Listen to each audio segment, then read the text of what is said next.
नाम। तो सबसे पहले परमात्मा के नाम पे जयकारा लगाएंगे और उसके बाद सत्संग स्टार्ट करेंगे।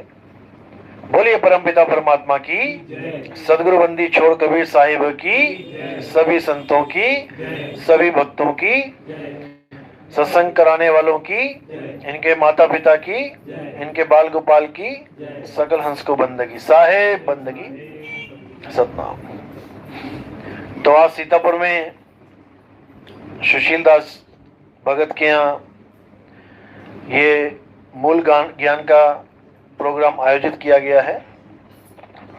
बड़े भाग हैं उन जीवों के जो इस ज्ञान को समझ रहे हैं, क्योंकि ये ऐसा ज्ञान है जो जल्दी समझ में नहीं आता।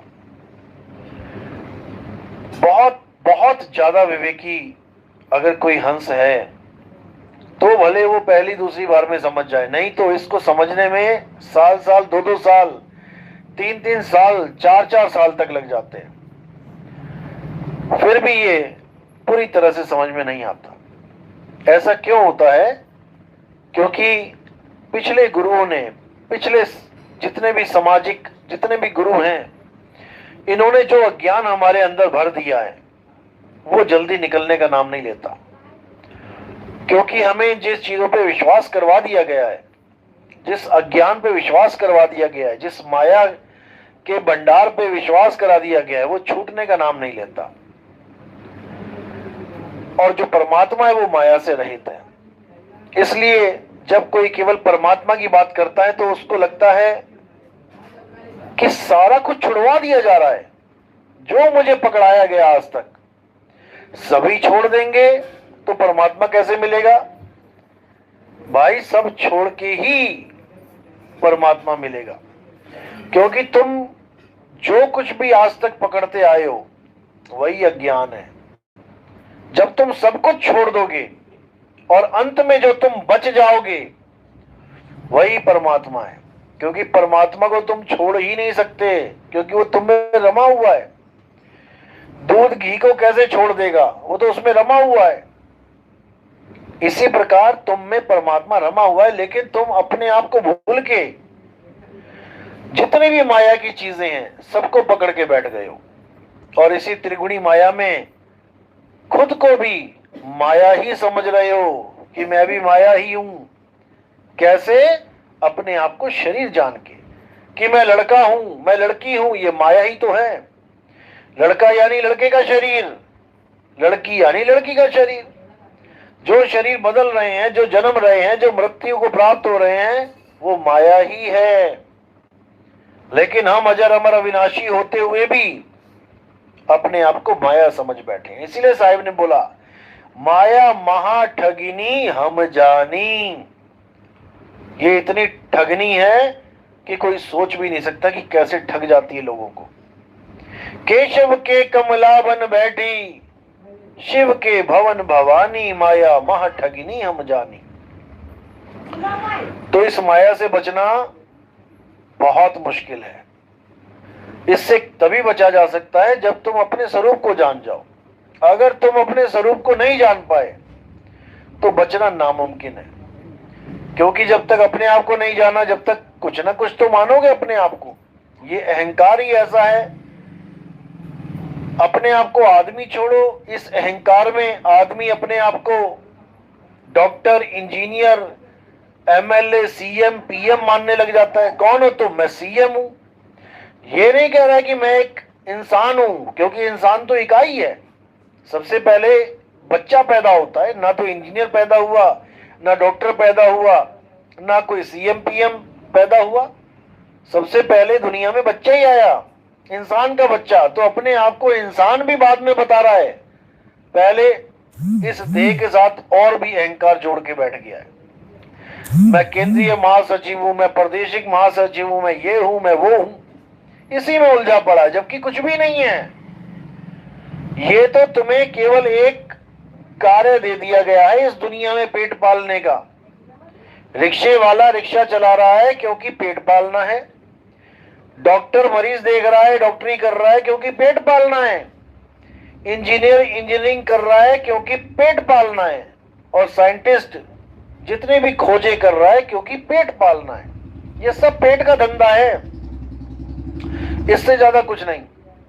और जो असली चीज है, जो हमें, जिसको करने के लिए हमें इंसान चोला मिला, उसकी किसी को खबर नहीं। जिस मुक्ति के लिए, मुक्ति पद को प्राप्त करने के लिए ये इंसानी चोला मिला, उसकी किसी को खबर नहीं।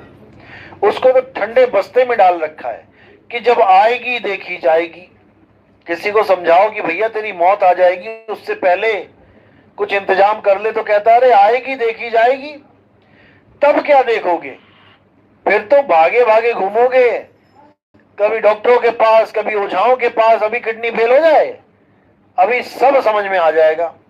ये दुनिया जो इतनी हसीन लग रही है, ये सारी दुनिया नीरस हो जाएगी, तुम्हें चैन नहीं मिलेगी।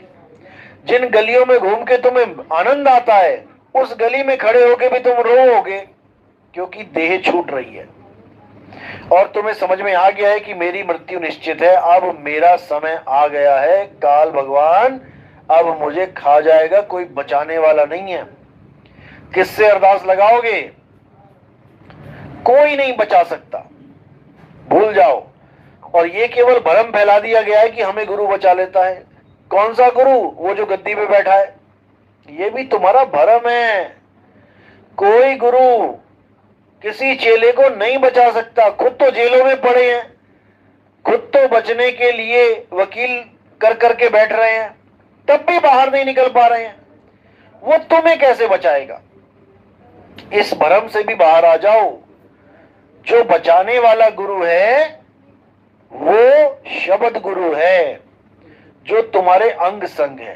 नर नारी और कीट पतंगा सार शब्द, यानी शब्द गुरु सब ही के संगा। लेकिन उसका भेद बताने वाला कोई मिल नहीं रहा है, इसलिए कोई शब्द गुरु को जान नहीं पा रहा है। सब देही गुरु को समझ रहे हैं कि भाई देही गुरु ही सब कुछ है। देही गुरु तो भाई बदलते रहते। देखो कितने आश्रमों में कितनी फोटो बदल गई।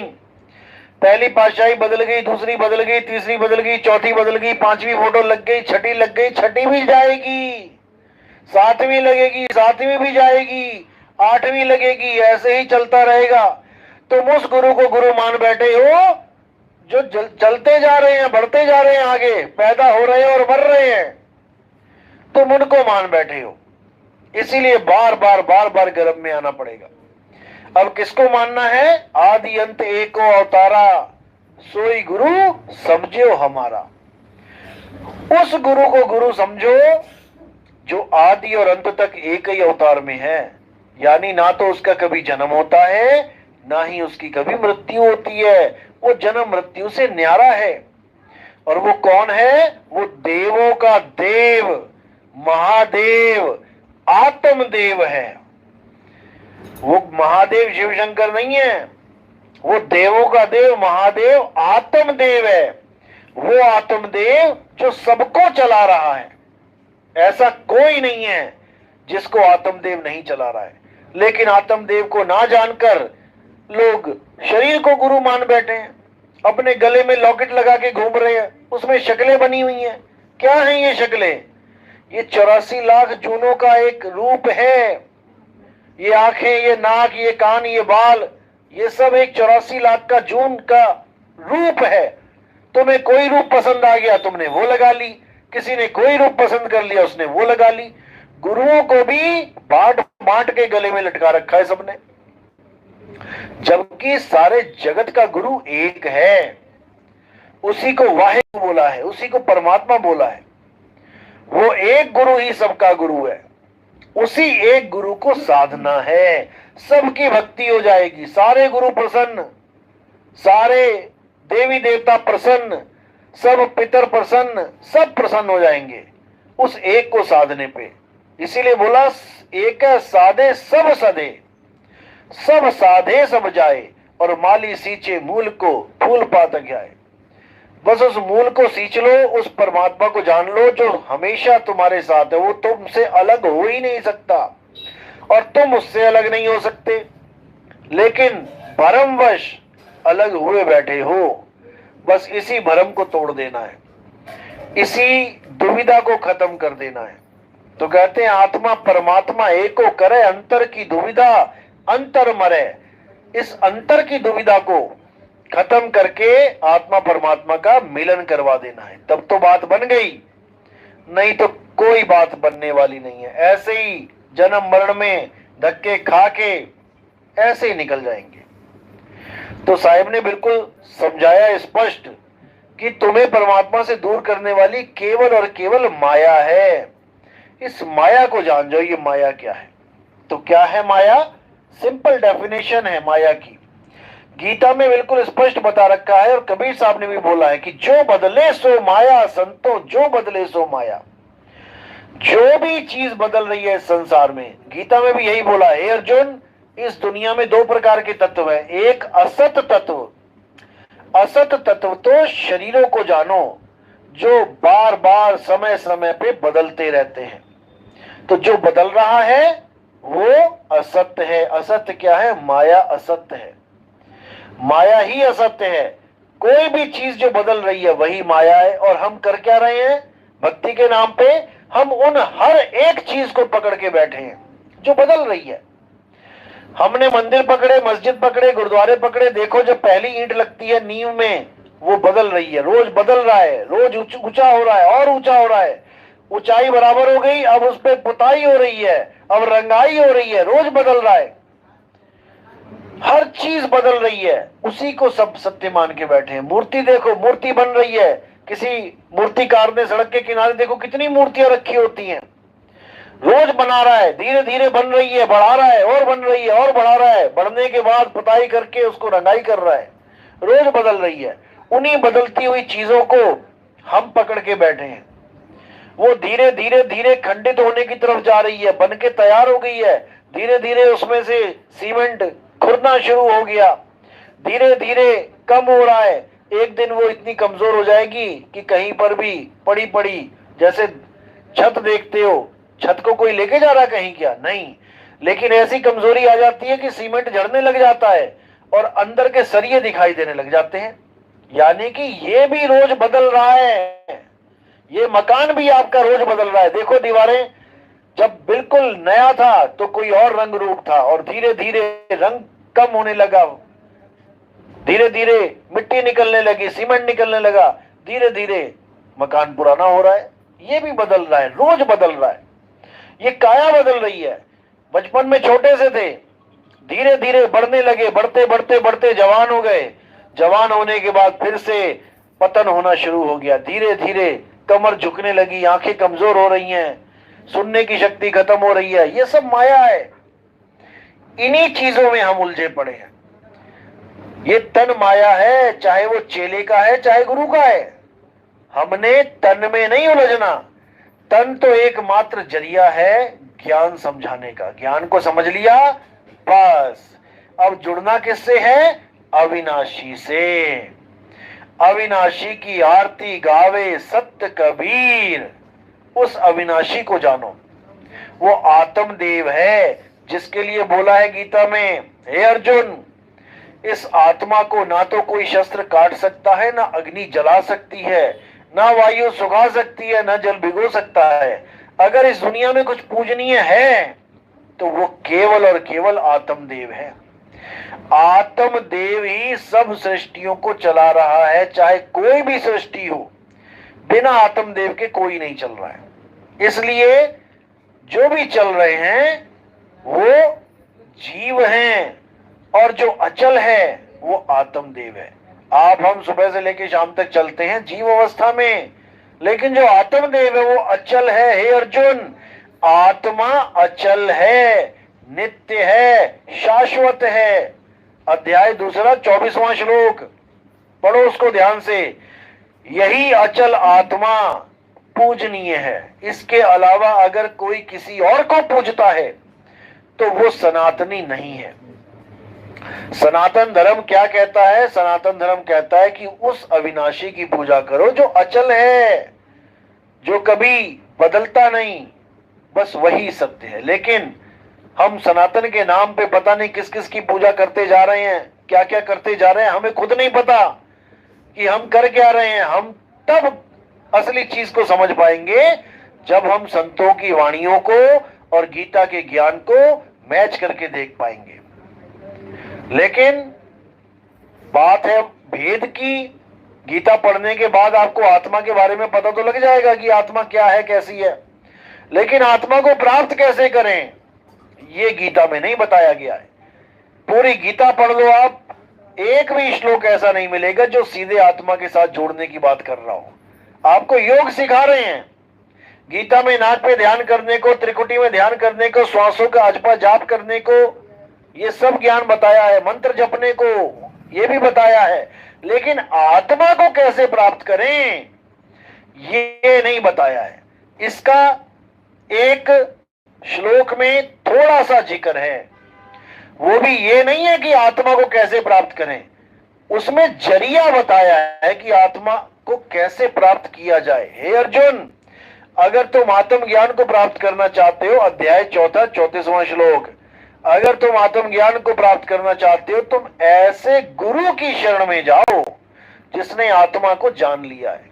जो आत्मा को जानता है, जो अपने स्वरूप को जानता है, वही तुम्हें तुम्हारे सत्य स्वरूप से जोड़ सकता है, नहीं तो तुम्हें तुम्हारा स्वरूप बताने वाला कोई नहीं।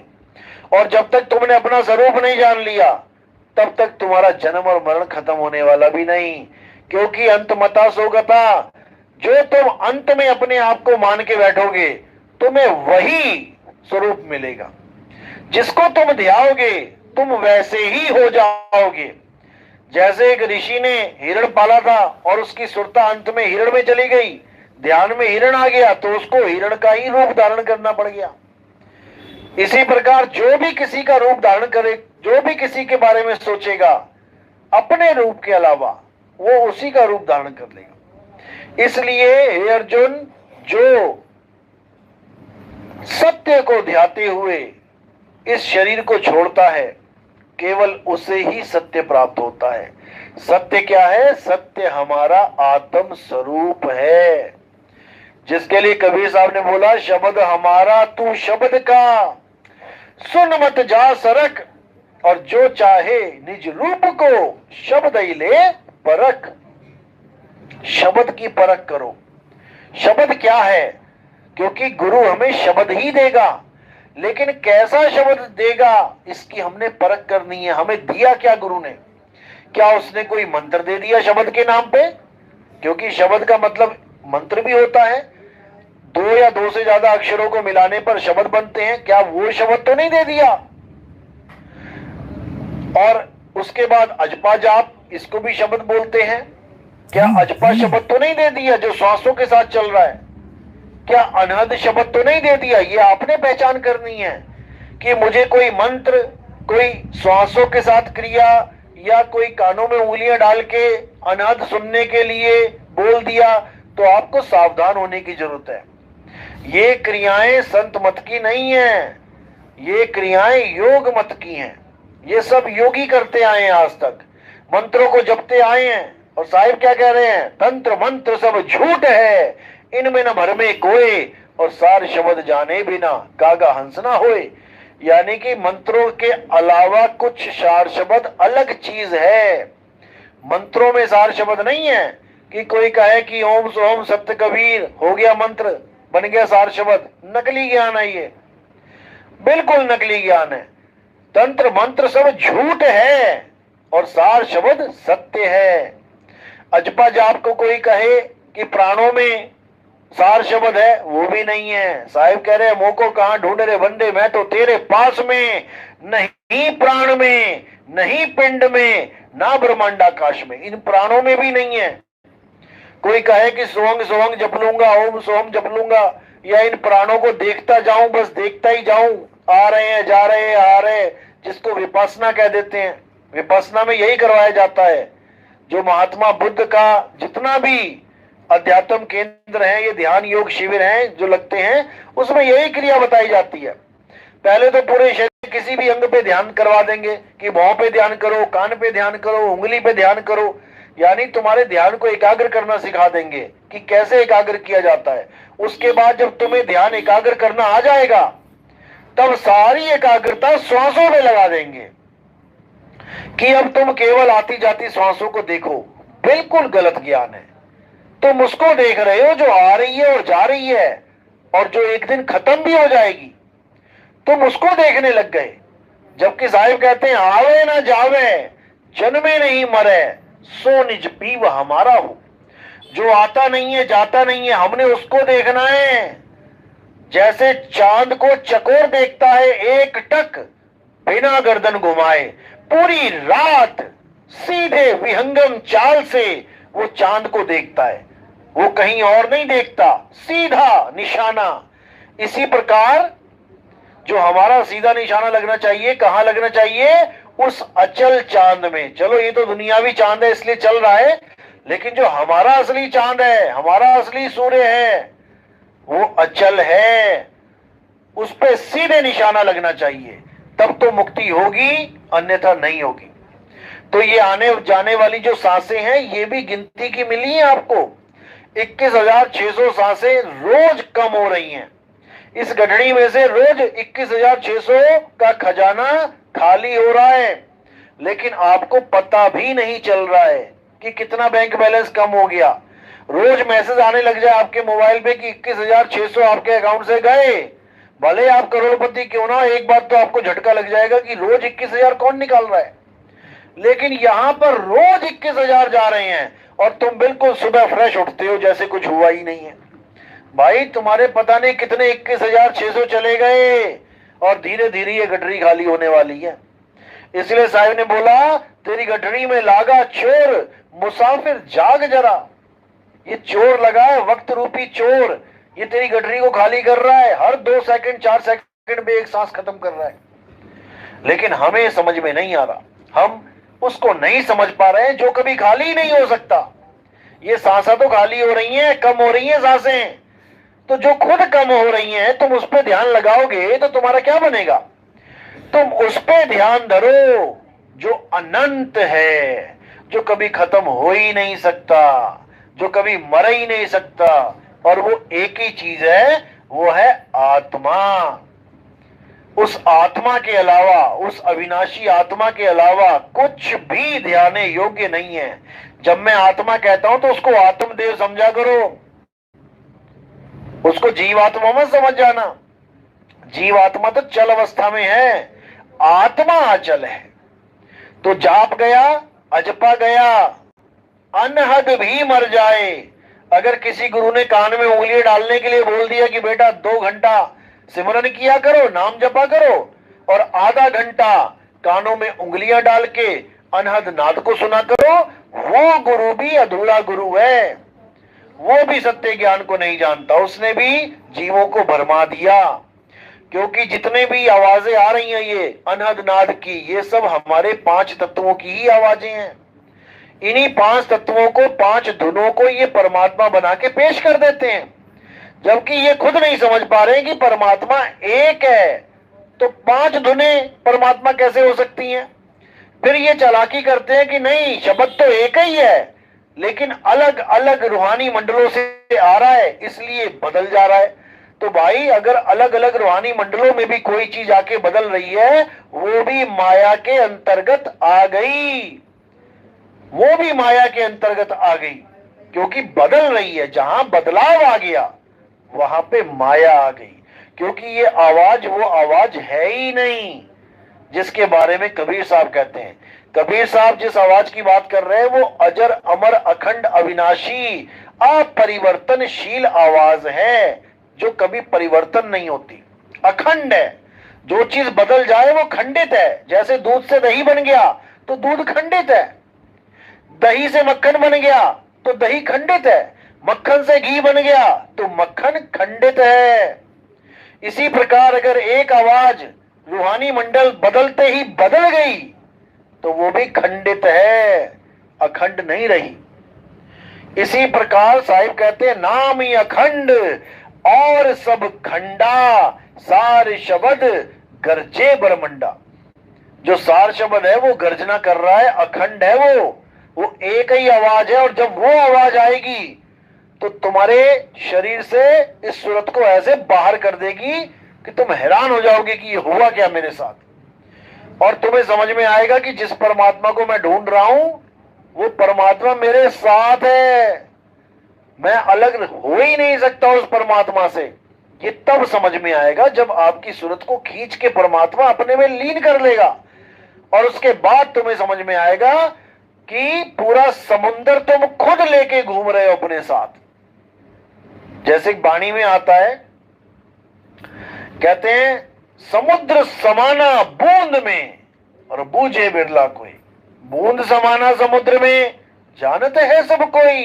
किसी को बोलो बूंद समुद्र में समा जाएगी, सबको समझ में आ जाएगा कि हाँ भाई छोटी छोटी बूंदे हैं, वो समुद्र में समा जाएंगी। अब किसी को कहो कि पूरा समुद्र बूंद में समा जाएगा तो उसकी समझ से परे की बात हो जाएगी। लेकिन हमारी वाली जो अवस्था, हमारी अवस्था जो बनेगी वो बिल्कुल यही बनेगी। बूंद रूपी तुम्हारे अंदर समुद्र रूपी परमात्मा समा जाएगा, तब तुम्हें समझ में आएगा अरे भाई ये क्या हो गया मेरे साथ। तुम्हारी अवस्था ही बदल जाएगी, बूंद ही समुद्र हो जाएगी, तब ये चीज समझ में आएगी। इसी को बोला कि अब तो जाए चढ़े सिंहासन और मिले हैं सारंग पानी, राम कबीरा एक भये हैं कोई न सके पहचानी। वो समुद्र और बूंद आपस में मिलके एक ही हो जाएंगे, फिर उनको कोई अलग नहीं कर सकता, उनको दो नहीं कर सकता कोई। फिर द्वैत मत खत्म हो जाएगा और द्वैत रह जाएगा, यानी कि एक ही रह जाएगा। उसी को बोला एक कहूं तो है नहीं, दो कहूं तो गारी। कोई कहे कि अभी मैं एक हूं, परमात्मा आत्मा एक है, नहीं है, अभी तुम जीव अवस्था में हो। और जब उसको पालोगे तो कोई कहे कि दो हैं, तो वो दो नहीं है, फिर वो एक हो जाते हैं। यानी उस परमात्मा के पास जाके वो आपको अपने से भिन्न नहीं मिलेगा। जैसे कई लोगों ने स्टोरियां सुना दी है, सतलोक में परमात्मा रहता है, तुम जाओगे वहां पे परिवार समेत, तुम्हें रहने के लिए मकान दुकान मिल जाएंगे, हेलीकॉप्टर मिल जाएंगे, सोने की सड़कें मिल जाएंगी। ये सब अज्ञान है, ऐसा कुछ होने वाला नहीं है। ये काल्पनिक ज्ञान है, सपनों का ज्ञान है। जैसे सपने लेते हो, बड़ी बड़ी दुकानें, बड़े बड़े महल देखते हो, शेर हाथी घोड़े चीते देखते हो, इसी प्रकार माया ने सतलोक भी दिखा दिया, उसमें सतलोक में परमात्मा भी दिखा दिया, और तुम भ्रमित हो गए कि क्या यही सत्य है। ये सत्य नहीं है। परमात्मा और तुम में कोई भेद नहीं रह जाता है जब तुम उस अवस्था को प्राप्त करते हो, कोई भेद ही नहीं रह सकता। तो ही मोही मोही तो ही अंतर कैसा, जल तरंग जैसा। जैसे जल है, तरंग है, समुद्र है, लहरें हैं, इनमें कोई भेद नहीं है। लेकिन कुछ पलों के लिए भेद बन जाता है, जब लहरें हवा का साथ लेके चलने लग जाती हैं तो बंदा कहता है कि लहरें आ रही हैं, लहरें जा रही हैं। लेकिन समुद्र आ रहा है, समुद्र जा रहा है, कोई नहीं कहता, क्योंकि समुद्र अचल है और लहरें ऊपर चलती हैं। उन्हीं लहरों को शांत करना है और कुछ नहीं करना है, बस इतना सा खेल है। जिसको ये खेल समझ में आ गया, अब उसकी मुक्ति रुकने वाली नहीं है, वो 100% मुक्त होगा साईं के। लेकिन ये जितने गुरुआ लोग बैठे हैं, ये अज्ञान परोसने वाले, ये कभी चाहते ही नहीं कि तुम मुक्त हो जाओ। ना तो ये इस लोक में चाहते हैं कि तुम मुक्त हो जाओ, ना ही तुम्हें मृत्यु के बाद मुक्ति की बात करते हैं। मुक्त का मतलब है हर चीज को छोड़ देना, उसी को मुक्ति कहते हैं, हर चीज को त्याग देना। तो तीन लोक में तुम्हें अपने पीछे घुमाएंगे ये भरमा के कि हम तुम्हें मुक्ति देंगे, तो तीन लोक में तुम गुरुजी करते घूमोगे, और मरने के बाद फिर तुम्हें भरमा देंगे कि तुम्हें सतलोक भी हम ही छोड़ने जाएंगे। अब तुम मरने का इंतजार कर रहे हो, साथ में गुरुजी का भी इंतजार कर रहे हो कि एक तरफ तो मेरी मौत आ रही है और एक तरफ गुरुजी का इंतजार है। यही भरम जाल है। कबीर साहब ने कभी नहीं कहा कि कोई गुरु तुम्हें लेने आएगा। कबीर साहब तो तुम्हें एड्रेस बताते हैं, आए हो तुम कहां से, ये भी एक एड्रेस है। जैसे आप लोग कहीं से आए हो तो वो एक एड्रेस है, और जाना तुम्हें कहां है ये भी एक एड्रेस है। आए हो तुम कहां से, जाना तुम्हें कहां है, इतना बस विचार लो, हो गया भजन, मन की तरंग मार लो, बस हो गया भजन। एक भी गुरु तुम्हें एड्रेस नहीं बता रहा कि जाना कहां है, तुम्हें भरमाने में लगाए कि मेरे ऊपर विश्वास कर, परमात्मा मेरी शक्ल लेके आएंगे। भाई तेरी शक्ल लेके क्यों आएंगे? परमात्मा की कोई अपनी भी तो शक्ल होगी, परमात्मा की अपनी भी तो कोई शक्ल होगी, या तो उसकी शक्ल ही नहीं है कोई, तो उसको मजबूरी में तुम्हारी शक्ल लेके आना पड़ेगा। जैसे कई लोग कहते हैं मुझे परमात्मा ने दर्शन दिए, लोगों को भरमाने के लिए कहते हैं कि मुझे इतनी तारीख को फलाने साल में परमात्मा ने दर्शन दिए। अब जब तुम्हें परमात्मा ने दर्शन दिए किसी इंसानी रूप में, तो भाई उसका कोई चेहरा तो होगा, या तुम्हें तुम्हारे ही रूप में दर्शन दे दिए? जब परमात्मा ने तुम्हें किसी रूप में दर्शन दिए, इसका मतलब उसका कोई रूप है। अब तुम क्या कह रहे हो अपनी संगत को कि परमात्मा ने मुझे दर्शन दिए थे, अब अंत समय में परमात्मा मेरे रूप में तुम्हें दर्शन देगा। क्यों भाई? तुम्हें नहीं दे दिए परमात्मा ने तुम्हारे गुरु के रूप में दर्शन? तब कोई नहीं बोला कि मुझे मेरे गुरु के रूप में परमात्मा ने दर्शन दिए। नहीं, जिसने भी ये बोला कि परमात्मा ने मुझे दर्शन दिए, उसने ये नहीं बोला कभी कि मेरे गुरु के रूप में दर्शन दिए। वो कहता है मुझे परमात्मा ने दर्शन दिया, परमात्मा मेरे रूप में दर्शन देगा। यही अज्ञान है। नाना साहब कहते रूप न रेख न रंग, प्रभु तीन गुणाते भिन्न। ये रूप रंग, ये खाल बाल आंख नाक कान, ये सब माया है। इसी को बोला माया महा ठगिनी हम जानी। इन्हीं आंख नाक कान बाल चेहरों में सबको उलझा रखा है। ये सब मिट्टी के भांडे हैं, मिट्टी के घड़े, लेकिन हल्का हल्का सा चेहरा अलग कर दिया सबका। देखो बाकी सब एक जैसा है, केवल चेहरे की वजह से आप लाखों में से एक आदमी को पहचान लेते हो। हजारों लाखों चींटियों में से तुम एक चींटी को 2 बार पलक झपकने के बाद पहचान नहीं पाओगे मैंने किसको देखा था, क्योंकि सब एक सी लगेंगी, सब एक सी लगेंगी। लेकिन इस आदमी का चेहरा, जैसे अपने बच्चे का चेहरा, तुम लाखों लोगों में भी पहचान जाओगे। देखो इतनी मिट्टी में अपनी मिट्टी पहचान ली तुमने। इतना बड़ा माया जाल है, और जबकि है सब मिट्टी। लेकिन माया ने ऐसा भरमा दिया कि हम सत्य को नहीं जान पाए और हम असत्य के पीछे लग गए। ऐसे ही जितने भी ये गुरु हैं, जिनके चेहरों का लोग बेसब्री से इंतजार कर रहे हैं कि अंत समय आएगा, गुरु जी का चेहरा दिखेगा। भैया गुरु जी का चेहरा नहीं है वो काल भगवान का चेहरा है। जो चेहरा अर्जुन को दिखाया था विराट रूप में, कितने सारे चेहरे दिखाए थे।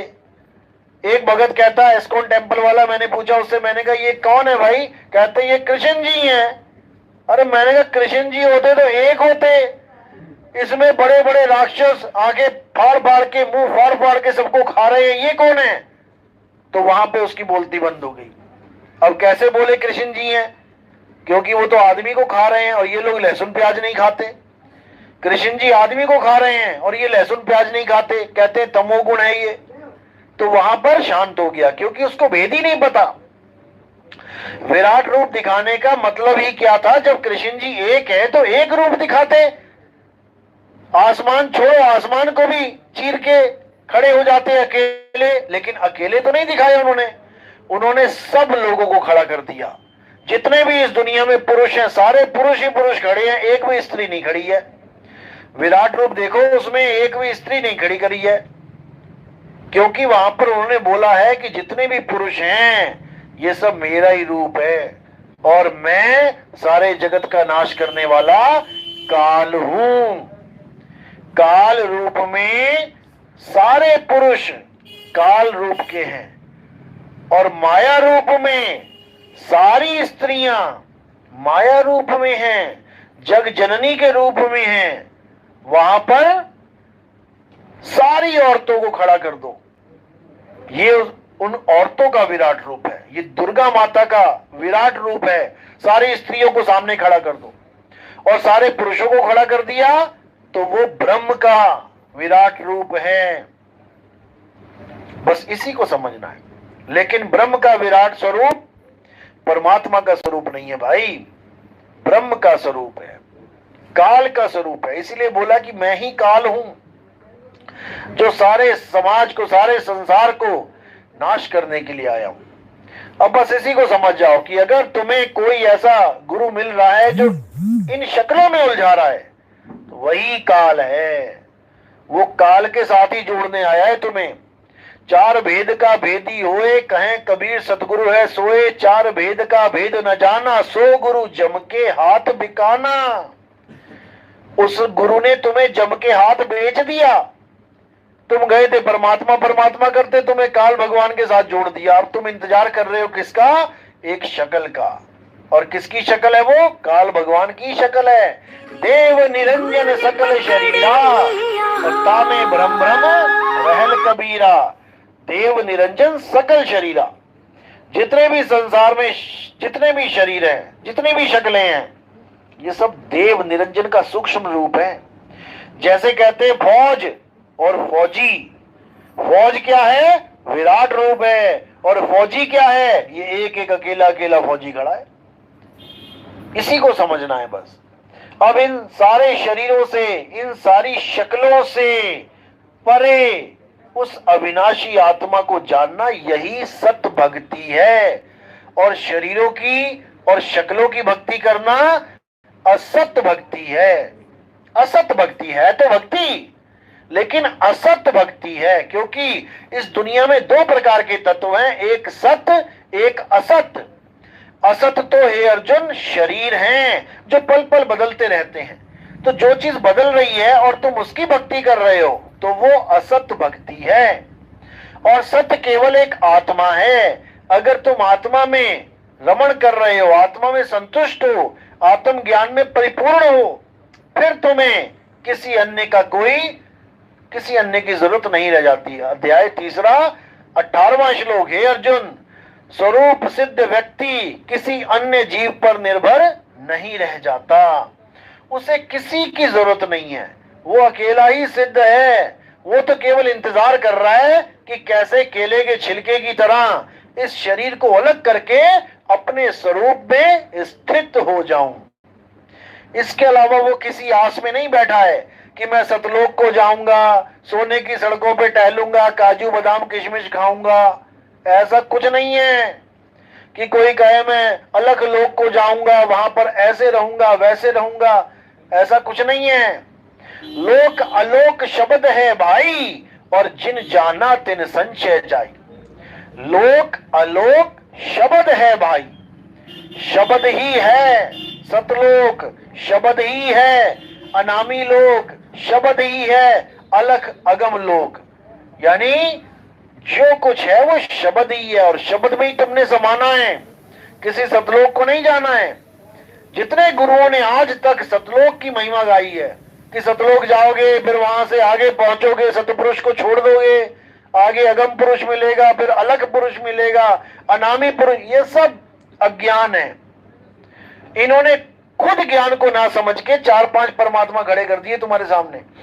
सतपुरुष अलग खड़ा कर दिया, उसके एक एक रोमकूप में हजारों सूरज चमकेंगे। फिर अगम पुरुष कर दिया, उसके एक एक रोमकूप में लाखों सूरज चमकेंगे। फिर अलग पुरुष कर दिया, उसके करोड़ों चमकेंगे।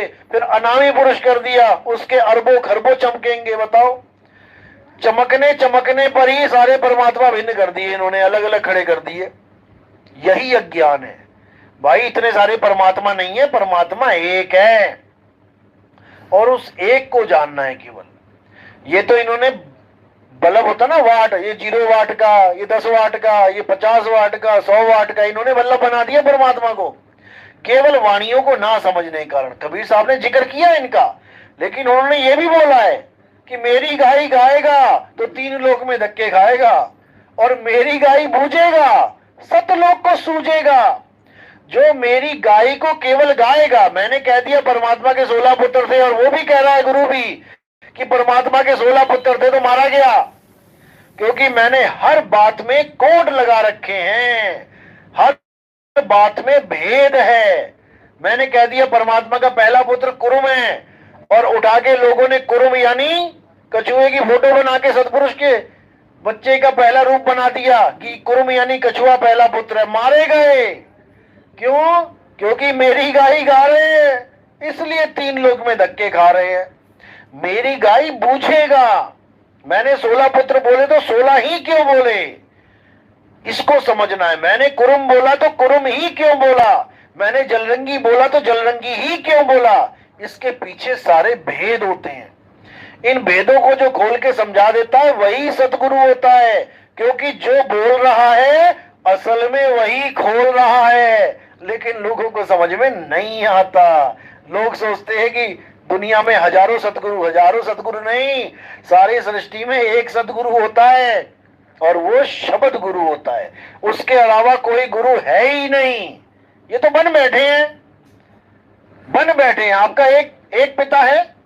अब एक पिता से अगर आप बिछड़ जाओ, मेले में बिछड़ गया कोई, अब जो भी उसको मिल जाएगा वो पिता बन बैठेगा, होगा नहीं।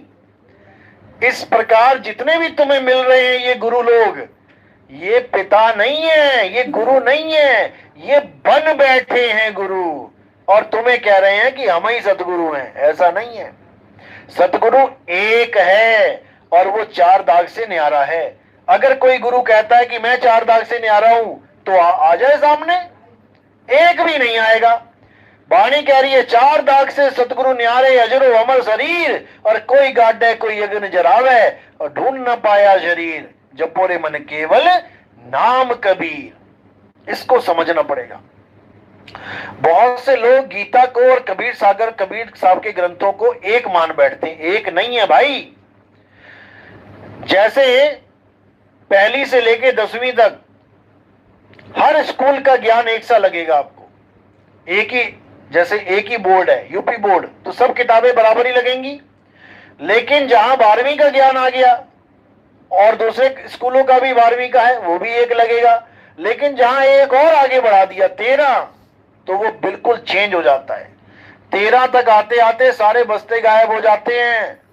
अलग अलग जितने भी किताबें आप लेके घूम रहे हो सब गायब हो जाती हैं।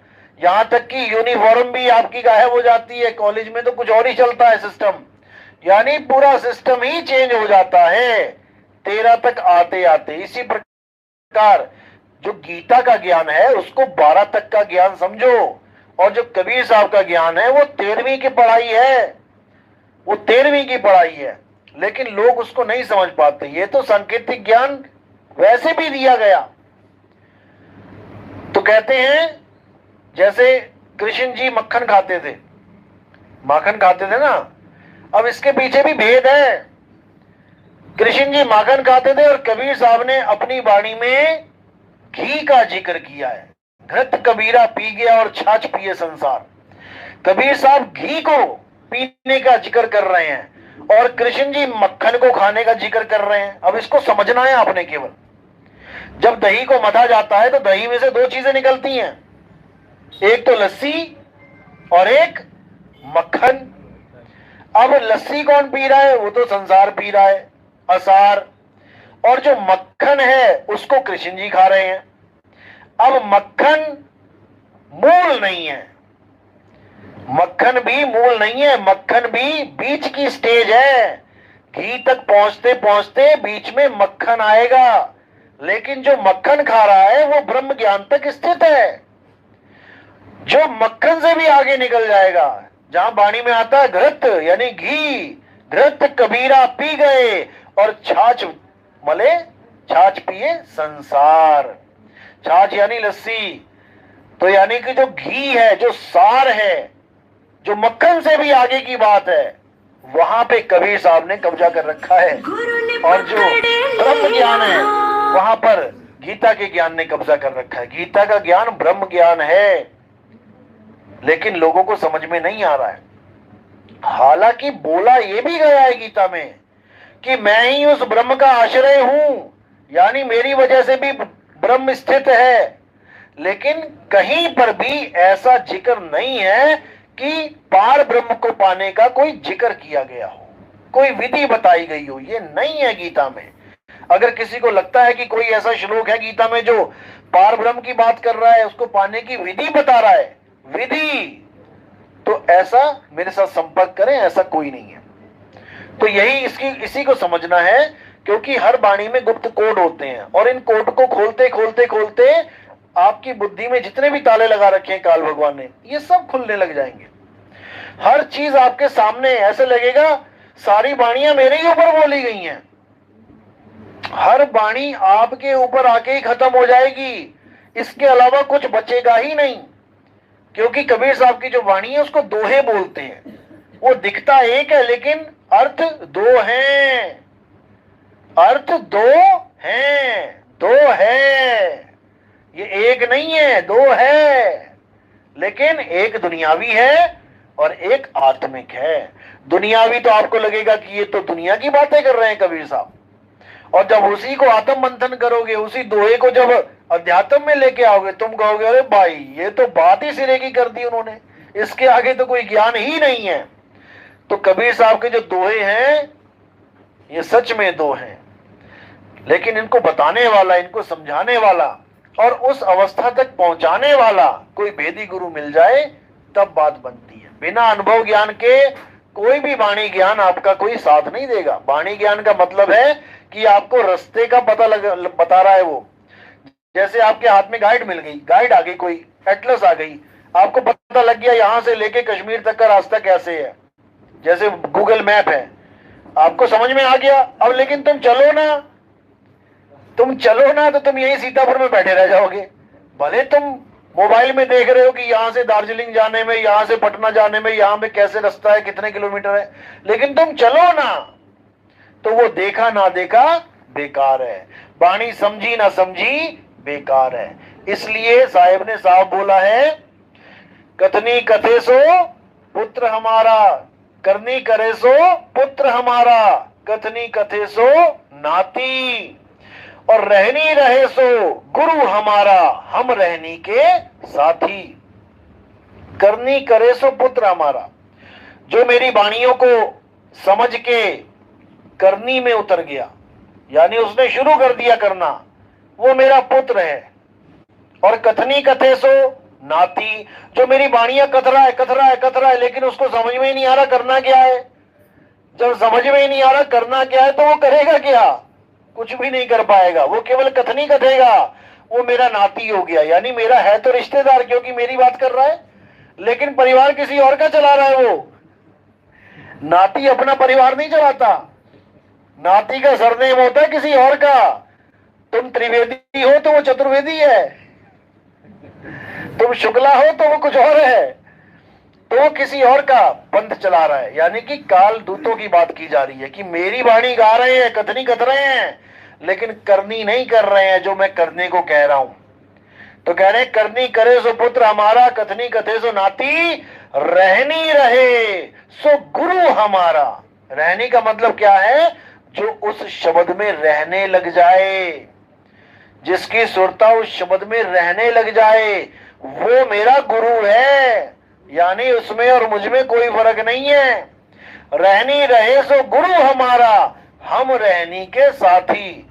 और कई लोग क्या सोचते हैं, रहनी रहे इसको रहनी कहते हैं।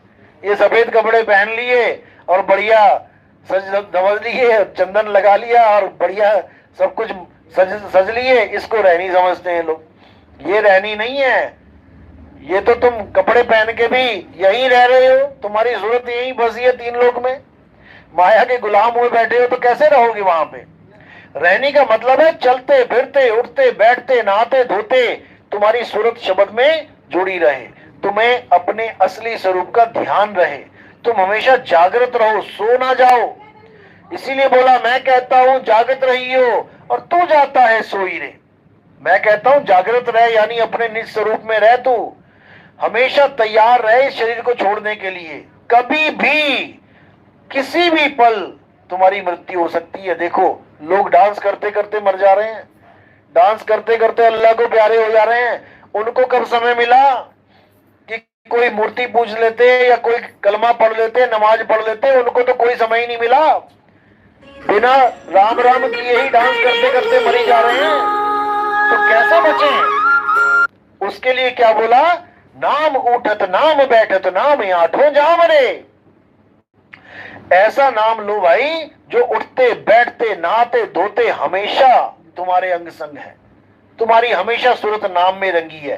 तो चाहे अभी आए चाहे कभी आए, जब भी आए तब उसी में रंगे हुए हैं, कहीं जाने की जरूरत ही नहीं है। तो इसी को कबीर साहब बोल रहे हैं कि सुमिरन ऐसा करो कि जीभ हिले ना होठ, ऐसा सिमरन करो। कैसा, अरे सुमिरन की सुध यूं रहे ज्यों गागर पनिहार, और बोले डोले सुरत में कहे कबीर विचार। ऐसा सिमरन करो जैसे पनिहारिन अपने घड़े को सिमरन करती है, एक पनिहारिन अपने घड़े को याद करती है, ऐसा सिमरन करो, 24 घंटे चलेगा। जितना मर्जी लंबा सफर कर ले, लेकिन हमेशा उसकी सूरत उसके घड़े पे रहेगी। उसको अलग से घड़ा घड़ा घड़ा घड़ा घड़ा नहीं कहना पड़ेगा। बस इसको समझ लो तो कल्याण हो जाएगा। चलो आज का सत्संग यही समाप्त करते हैं। और जो नाम दीक्षा वाले हैं वो हाथ खड़ा करें एक बार।